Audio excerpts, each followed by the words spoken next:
I think, as a lot of you will know, I grew up here in this parish of St. Peter's, and now coming back here to serve as pastor is always interesting for me. And I oftentimes have kind of these deja vu moments, these flashbacks to when I was growing up here. And in preparation for the Triduum, I had this in a big way, trying to prepare for the liturgies. I remembered when I was an altar server, serving at Holy Thursday, Good Friday, the Easter Vigil, and I was really brought back as I was trying to prepare. And I remember when I was growing up how excited I was for the Triduum, which we've begun today, because there's so many different things happening. It's so interesting. There's so much different activity. We get to do a lot of different things like procession. We have washing of the feet. We get to light a fire. I mean, come on, we get to light a fire outside. This is pretty incredible.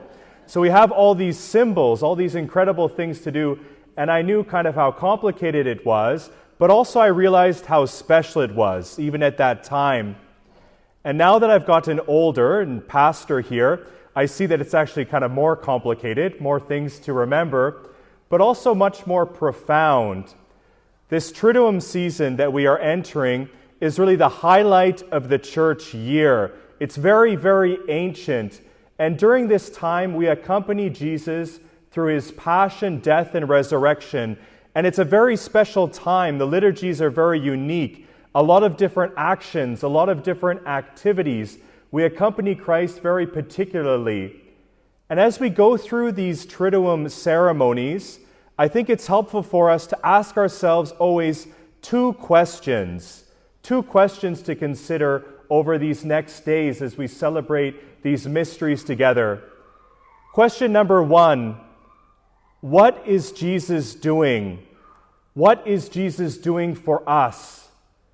So when we, for example, wash the feet today, or tomorrow when we think about Jesus' passion, we want to ask ourselves, what is Jesus doing for us? When we think about the passion, when we think about the Eucharist, what is Jesus doing for us? And the second question, also important, what does that mean for me, for us in our lives as baptized Christians? What is Jesus doing for us, and what does that mean for me? Because, of course, the Triduum culminates at the Easter Vigil. And we have here in front of us, or in front of me, we have here members of our RCIA group who have been journeying so faithfully during this time of preparation, journeying some of them to be baptized at the Easter Vigil, others to be welcomed into full communion with the church. They are preparing to put on Christ in their life. What does it mean for them? All these ceremonies. For us too at the Easter Vigil and on Easter Sunday, we renew our baptismal promises. So what is all this that we're doing, this imitation we're making of Christ's life? What does it mean for us personally in our lives? Let us begin then this evening to consider Holy Thursday. And this first question, what is Jesus doing for us? What is Jesus doing for us here tonight? And first, I'd like to consider what is a remarkable kind of symbol or ceremony we get to do, which is the washing of the feet. What is Jesus doing for us in the washing of the feet? Now, at the risk of sounding overly dramatic, I would like to suggest that in washing the feet of his disciples, as we heard in the Gospel, Jesus is really no less than turning the world as we know it upside down. He's kind of flipped everything around, and the world as we know it will never be the same. Think about this for a moment, and this really comes across so strongly in John's Gospel that we heard tonight. In the Gospel of St. John, the divine attributes of Jesus are so strongly emphasized. St. John's Gospel is famous for Jesus saying many I am statements. I am the bread of life. I am the resurrection and the life. And this name I am that Jesus takes for himself is the name of the Lord that God Almighty revealed to Moses on Mount Sinai prior to the Exodus. This is God's name. Jesus takes this on himself. And we know from the book of Exodus, we heard an excerpt from the first reading about how God liberates the people from slavery in Egypt by great signs, great wonders. This I am who was revealed to Moses is powerful, almighty, someone to be worshipped, someone who is on high. Moses encounters him on Mount Sinai.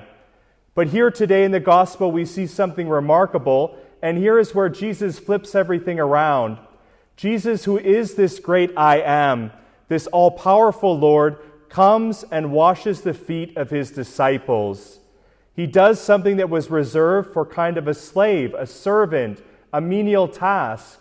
You can imagine his disciples had been walking out on the roads, maybe barefoot, on roads they share with animals, and oftentimes at this period of time, people would eat reclined or sitting, and they'd need to wash their feet. But you can imagine how their feet were. It was not something that kind of a superior would do, let alone something that God Almighty would do.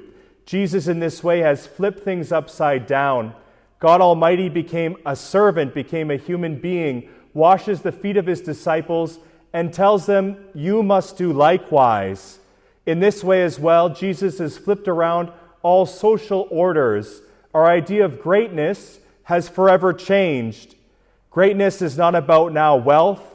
It's not about power. Greatness is not about how we exercise authority over others, but greatness is found in service, in humility. This is what God has done for us tonight. This, in answer to that first question, is what Christ is doing for us. Now on to this second question. What does this mean for us as followers of Jesus, as the baptized who are called to imitate Jesus in our life? What does this mean for us? Of course, this means, as Jesus makes clear, that we are called to serve others, to humbly serve others. But when we look at the gospel from St. John, it's even kind of more dramatic than that. Take a close look at it. We see, first of all, that Jesus is serving each and every one of his disciples individually. You can imagine them seated, getting ready, and he washes their feet one by one. There's personal care, personal attention. So Jesus then calls us to serve everybody around us in a very personal way. It's not enough just to kind of love humanity in the abstract. We must love people closest to us, first of all, but love all those around us. And in the gospel, there's a particular detail that I think should shock us. So right before Jesus washes the feet of his disciples, we hear about Judas, who will betray Jesus.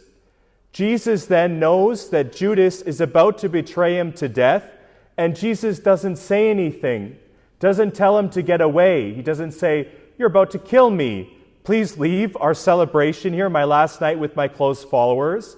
Rather, Jesus has Judas sit among the rest of the followers of Jesus. Jesus comes and washes the feet of Judas, the one who betrays him, just as much as he would wash the feet of the others, the beloved disciple, for example. So then we are not called just to serve people we like or serve people we tolerate, but serve people maybe who we have real problems with, who have harmed us, who have a hard time to forgive. How radical is that? How difficult? You could almost say it seems impossible.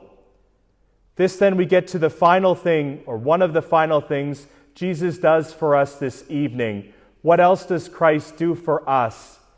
Jesus gives us his body and blood. This evening we celebrate not just the washing of the feet and this commandment to love others as Christ have loved us, but we recall the gift of the Eucharist. And it's really the gift of this Eucharist that allows us to serve in the way that Jesus calls, this radical service that seems almost impossible.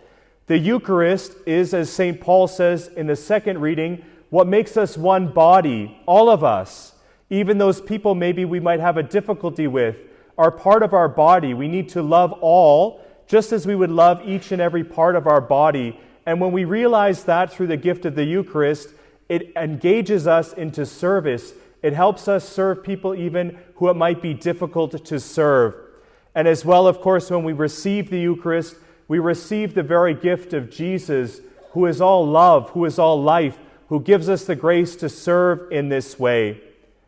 We then tonight, in the beginning of the Triduum, begin in each of these celebrations to ask ourselves these questions as we journey with Christ. What is Jesus doing for us? And what does this mean for each and every one of us? And tonight, as we see with the washing of the feet, it's quite clear, and it really comes across in St. Mark's Gospel. where Jesus is described in St. Mark's Gospel as the suffering servant. Christ said he came not to be served, but to serve. This is what Christ does for us, and we are called to do the same.